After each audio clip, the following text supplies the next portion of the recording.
રાજ્યમાં આવતીકાલથી વરસાદનું જોર ફરી વધશે. હવામાન વિભાગે આવતીકાલથી 7 સપ્ટેમ્બર સુધી રાજ્યમાં ભારેથી અતિભારે વરસાદની આગાહી કરી છે. આજે નર્મદા, સુરત, વલસાડ, દીવ દમણમાં વરસાદનું યલો એલર્ટ, તો આવતીકાલે નર્મદા, તાપી, અરવલ્લી અને સાબરકાંઠામાં વરસાદનું રેડ એલર્ટ જાહેર કરાયું છે. સાથે જ અમદાવાદ અને ગાંધીનગરમાં પણ ભારે વરસાદની આગાહી છે.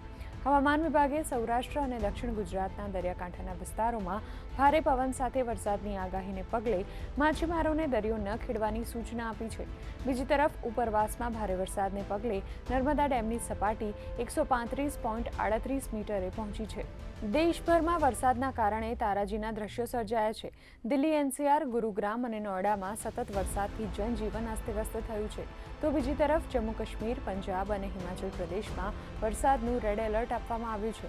રાજધાની દિલ્હીમાં યમુના ભયજનક સપાટીએ વહી રહી છે.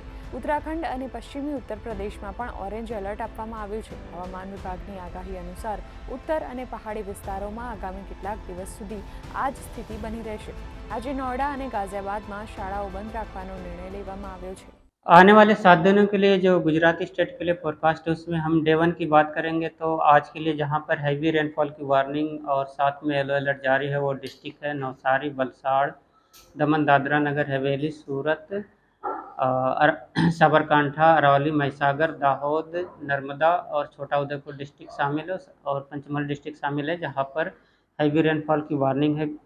और कल की बात करेंगे तो कल के लिए एक्सट्रीमली हैवी रेनफॉल की वार्निंग और साथ में रेड अलर्ट जारी है। और जो डिस्ट्रिक्ट है जहां पर एक्सट्रीमली हैवी रेनफॉल की वार्निंग और रेड अलर्ट जारी है वो डिस्ट्रिक्ट है नर्मदा और तापी डिस्ट्रिक्ट।